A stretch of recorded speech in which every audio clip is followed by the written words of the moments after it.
नमस्कार, जय मसीह। आज अप्रिल 3 चैत्र 21 बिहिबार। आजको पाठ बाइबलको पुरानो नियमको योएलको पुस्तकको 1, 2 र 3 अध्यायबाट रहेको छ। यहाँ यसरी लेखेको छ, सलहको आक्रमण। पतुएलका छोरा योएल कहाँ आएको परमप्रभुको वचन। हे अग्रजहरू हो, यो कुरा सुन। हे देशका सबै बासिन्दा हो, ध्यानसित सुन। के तिमीहरूका दिनमा अथवा तिमीहरूका पिता पुर्खाका दिनमा यस्तो कहिले भएको थियो? तिमीहरूका छोराछोरीहरूलाई यो कुरा बताओ र तिमीहरूका छोराछोरीहरूले उनीहरूका छोराछोरीहरूलाई बताउन् र उनीहरूका छोराछोरीहरूले आगामी पुस्तालाई बताउन्। जे कुरो सलहहरूको बथानले छोडे ती ठुला ठुला सलहले खाए। जे ठुला ठुला सलहले छोडेका थिए ती जवान सलहले खाइहाले। जे जवान सलहले छोडेका थिए ती अरू सलहहरूले खाइहाले। हे मतवाला हो, जाग र रोओ। हे सबै दाखमध्ये पिउने हो, नयाँ दाखमध्येको निम्ति बिलाप गर, किनकि त्यो तिमीहरूका ओठैबाट खोसिएको छ। अनगिन्ती संख्या भएको एउटा शक्तिशाली जातिले मेरो देशलाई आक्रमण गरेको छ। त्यसका दाँतहरू सिंहका दाँतहरू जस्तै छन् र त्यसका दारा सिंहनीका जस्तै छन्। त्यसले मेरा दागका बोटहरू उजाड पारिदिएको छ र मेरा नेभाराका बोटहरू सखापै पारिदिएको छ। त्यसले तिनका बोक्राहरू लाछेर नाङ्गो पारेर फ्यालिदिएको छ। तिनका हाँगाहरू सेतै बनाइएको छ। आफ्नो तरुणी अवस्थाको लोग्नेको निम्ति भाङ्रा लाएर बिलाप गर्ने कन्या केटीले झैँ बिलाप गर। परमप्रभुको भवनमा अन्न बलि र अर्घ बलि चढाउन बन्द भएका छन्। परमप्रभुको अघि सेवा गर्ने पुजारीहरू बिलाप गर्दछन्। खेतहरू उजाड पारिएका छन्, जमिन सुक्खा भएको छ, अन्न नष्ट भएको छ, नयाँ दाखमध्ये सुकिहाल्यो, तेल पनि सुकिहाल्यो। हे किसान हो, निराश हो। हे दाखबारी लाउनेहरू हो, बिलाप गर। गहुँ र जौका निम्ति अफसोस गर, किनभने खेतको फसल नष्ट भएको छ। दागको बोट ओइलायो, नेभाराको बोट सुक्यो। अनार, खजुर र स्याउको बोट अर्थात् खेतका सबै रुखहरू ओइलाएका छन्। निश्चय नै मानिस जातिका सन्तानको आनन्द सुकिगएको छ। पश्चातापको आह्वान। हे पुजारी हो, भाङ्रा लाएर शोक गर। हे वेदीका सेवक हो, बिलाप गर। हे मेरा परमेश्वरका सेवक हो, भाङ्रा लाएर रात बिताओ, किनकि तिमीहरूका परमेश्वरको भवनमा अन्न बलि र अर्घ बलि रोकिएका छन्। पवित्र उपवासको घोषणा गर, पवित्र सभा बोलाओ। परमप्रभु तिमीहरूका परमेश्वरको भवनमा देशका सारा बासिन्दाहरू र धर्मगुरुहरू भेला गराएर परमप्रभुको पुकारा गर। हाय त्यो दिन, किनकि परमप्रभुको दिन नजिकै छ। त्यो त सर्वशक्तिमानको तर्फबाट सर्वनाश जस्तै आउनेछ। खानेकुरा के हाम्रा आँखाकै सामु नष्ट भएन र? आनन्द र हर्ष परमेश्वरको भवनमा बन्द गरिएको छैन र? बिउहरू माटोका डल्ला मुनि चाउरिए, ढुकुटीहरू उजाड पारिए, अन्नका भण्डारहरू नष्ट भए, किनकि अन्न सुकिगएको छ। पशुहरूको बगाल कसरी बिलाप गर्छन्, गाई गोरुका बथानहरू विचलित भएका छन्, किनकि तिनीहरूका निम्ति खर्क छैन। भेडाका बगाल पनि कष्टमा परेका छन्। हे परमप्रभु, म तपाईमा पुकार गर्दछु, किनकि खुला खर्कहरू आगोले भस्म पारेको छ र आगोका ज्वालाले वनका रुखहरूलाई जलाइदिएको छ। वनका पशुहरूले पनि तपाईमा दुहाई दिन्छन्, किनभने पानीका खोलाहरू सुकिगए र आगोले वनका खर्कलाई भस्म पारेको छ। 2 अध्याय, सलहहरूको हुल। सियोनमा तुरही फुक, मेरो पवित्र डाँडामा चेतावनी ध्वनि बजाऊ। देशमा बस्नेहरू सबै थरथर कामुन्, किनकि परमप्रभुको दिन आउँदैछ, त्यो नजिकै छ। अन्धकार र उदासी दिन, बादल र बाक्लो अँध्यारोले ढाकेको दिन। पर्वतहरूमा प्रभात फैलिए झैँ एक ठुलो र शक्तिशाली सेना आउँछ। त्यस्तो अघि कहिले भएको थिएन, न त फेरि पुस्ता पुस्तासम्म कहिले हुनेछ। तिनीहरूका अघि अघि आगोले भस्म पार्छ र तिनीहरूका पछि पछि आगोको ज्वाला दन्कन्छ। तिनीहरूका सामुन्ने भूमि अदनको बगैँचा जस्तो छ, तिनीहरूका पछि उजाड मरुभूमि जस्तो छ। तिनीहरूदेखि केही पनि उम्कने छैन। तिनीहरूको अनुहार घोडाहरूको जस्तै छ। तिनीहरू युद्धका घोडा चढीहरू झैँ कुद्छन्, रथहरू कुदेको आवाज झैँ पहाडका टाकुरामाथि कुद्छन्। झिजामिजाहरूलाई भस्म गर्ने आगोका ज्वालाको आवाज झैँ, लडाईँको निम्ति पंक्ति बाँधेको बलियो सेना झैँ। तिनीहरूलाई देख्दा जाति जातिहरू शोकित हुन्छन्, हरेक अनुहार पहेँलो हुन्छ।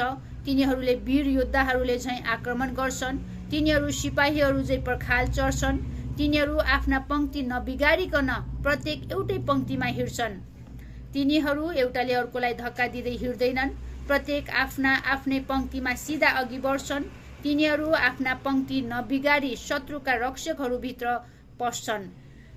तिनीहरू शहरलाई आक्रमण गर्छन् र पर्खाल माथि माथि कुद्छन्। तिनीहरू घरका झ्यालहरूमा चोरहरू झैँ प्रवेश गर्छन्। पृथ्वी तिनीहरूका सामुन्ने काम छ, आकाश थरथराउँछ, सूर्य र चन्द्र अँध्यारा हुन्छन् र ताराहरूले आफ्नो चमक दिँदैनन्। परम प्रभु आफ्नो सेनाको अघि गर्जनुहुन्छ। उहाँको फौज अनगिन्ती छ र उहाँको हुकुम पालन गर्नेहरू शक्तिशाली छन्। परम प्रभुको दिन महान र साह्रै डरलाग्दो छ, त्यो कसले सहन सक्छ? आफ्नो हृदयलाई फटाओ।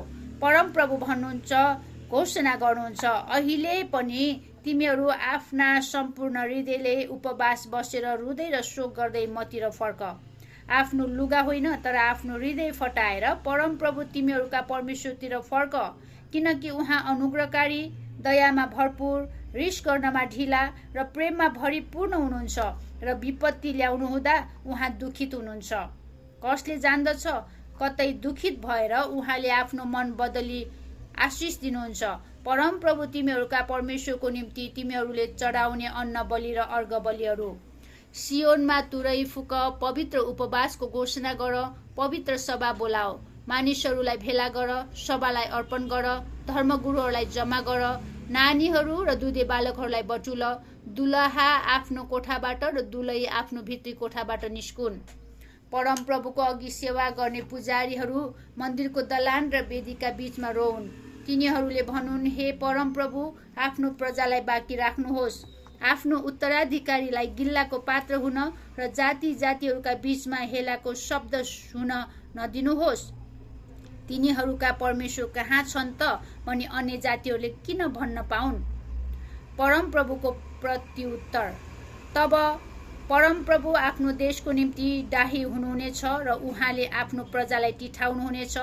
परम प्रभुले आफ्नो प्रजालाई यसो भनेर जवाफ दिनुहुनेछ, म तिमीहरूलाई नयाँ अन्न, दाखमध्य र तेल पठाइदिनेछु र तिमीहरू सम्पूर्ण तृप्त हुनेछौ।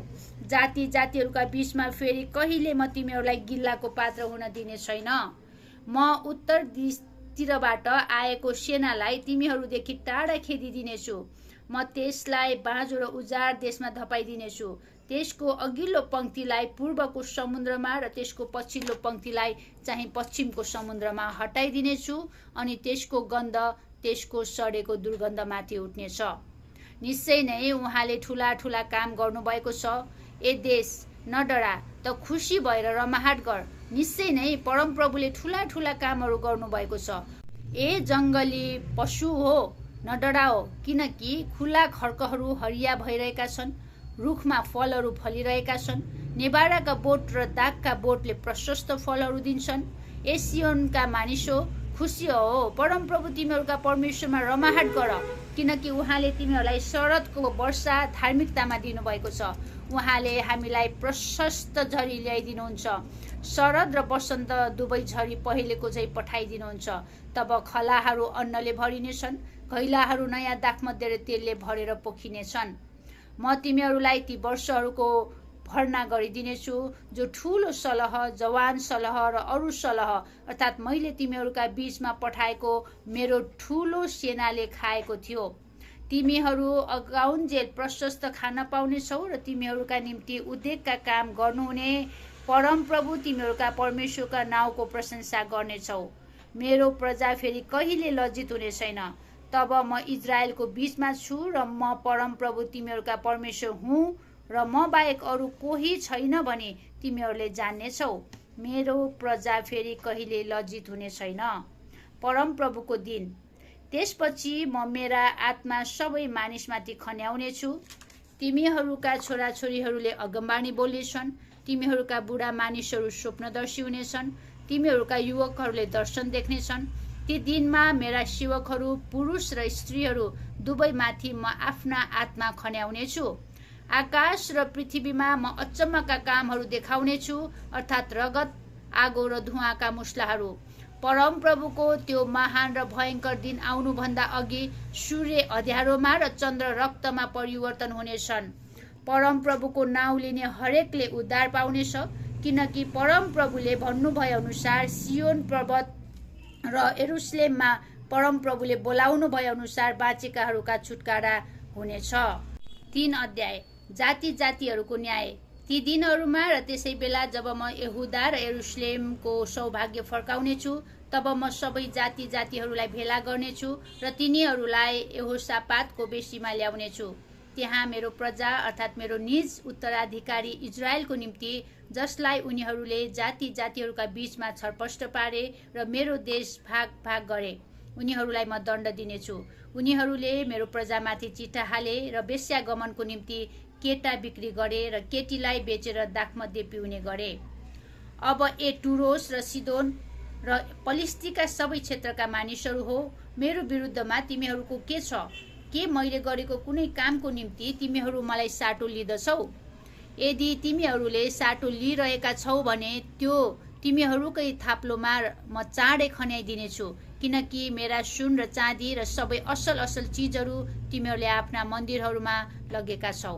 तिमीहरूले यहुदा र यरुशलेमका मानिसहरूलाई तिनीहरूका घरबारदेखि टाढा पठाउनलाई ग्रीकहरूका हातमा बेच्यौ। हेर, तिमीहरूले तिनीहरूलाई बेचेका ठाउँहरूबाट म तिनीहरूलाई निकाल्नेछु र तिमीहरूले दिएको साटो म तिमीहरूकै थाप्लोमा खन्याइदिनेछु। म तिमीहरूका छोराछोरीहरूलाई यहुदाका मानिसहरूका हातमा बेचिदिनेछु र तिनीहरूले यिनीहरूलाई टाढाको एक जाति अर्थात् सभाका मानिसहरूलाई बेचिदिनेछन्। परमप्रभुले भन्नुभएको छ, जाति जातिहरूका बीचमा यो घोषणा गर, लडाईँको निम्ति तयार हौ, योद्धाहरूलाई सुनाऊ, लडाईँ गर्ने सबै मानिसहरू नजिक आएर आक्रमण गरून्। तिमीहरूका हलोको फालीहरू पिटेर तरवार र तिमीहरूका छिमल्ने हँसियाहरू पिटेर भाला बनाऊ। कमजोरीहरूले भनुन्, म बलियो छु। हे चारैतिरका जाति जाति हो, चाँडो आओ र तिमीहरू त्यहाँ एकसाथ भेला हौ। हे परमप्रभु, तपाईका शूरवीरहरूलाई तल ल्याउनुहोस्। जातिहरू सुरिउन् र यहोसापातको बेसीमा अघि बढुन्, किनकि त्यही नै म चारैतिरका जाति जातिहरूको न्याय गर्नलाई बस्नेछु। हँसिया चलाऊ, किनकि कटनीको समय भइसकेको छ। आओ, दाखमध्ये कुल्च, किनकि दाखको कोल भरिएको छ र पिपाहरू भरिएर पोखिँदैछन्। उनीहरूको दुष्टता ज्यादै भइसक्यो। फैसला गरिने बेसीमा धुइरोको धुइरो छ, किनकि फैसला गरिने बेसीमा परमप्रभुको दिन नजिक आएको छ। सूर्य र चन्द्र अँध्यारा हुनेछन् र ताराहरूले आफ्नो चमक दिने छैनन्। परमप्रभु सियोनबाट गर्जनुहुनेछ र यरुशलेमबाट उहाँले आफ्नो उच्च स्वर सुनाउनुहुनेछ। आकाश र पृथ्वी थरथर काम्नेछन्, तर परमप्रभु आफ्नो प्रजाको निम्ति शरणस्थान, इजरायलका मानिसहरूको निम्ति गढ हुनुहुनेछ।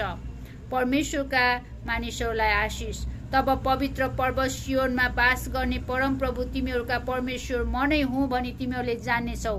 यरुशलेम पवित्र हुनेछ र कुनै विदेशीहरूले त्यसलाई फेरि कहिले आक्रमण गर्ने छैनन्। त्यस दिन पहाडहरूबाट नयाँ दाखमध्ये चुहुनेछ र डाँडाहरूमा दूध बग्न लाग्नेछ। यहुदाका सबै खोल्साहरूमा पानी बग्न थाल्नेछ र परमेश्वरको भवनबाट एउटा मूल फुटेर सित्तिमको उपत्यकालाई भिजाउनेछ। तर यहुदाका मानिसहरूमाथि अत्याचार गरेका हुनाले, जहाँ उनीहरूले निर्दोष रगत बगाएका थिए, मिश्र देश उजाड हुनेछ र एदोम चाहिँ रुखो मरुभूमि हुनेछ। यहुदा सदा सर्वदाको निम्ति र यरुशलेम पुस्तौँ पुस्तौँसम्म मानिसहरूका वासस्थान हुनेछन्। तिनीहरूको रगतको दोष जो मैले क्षमा गरेको छैन, सो म क्षमा गर्नेछु। परमप्रभु सियोनमा बास गर्नुहुन्छ। आमेन। परमेश्वरले आजको वचन पढाएर सुनाइमा प्रशस्त आशिष दिनुभएको। धन्यवाद।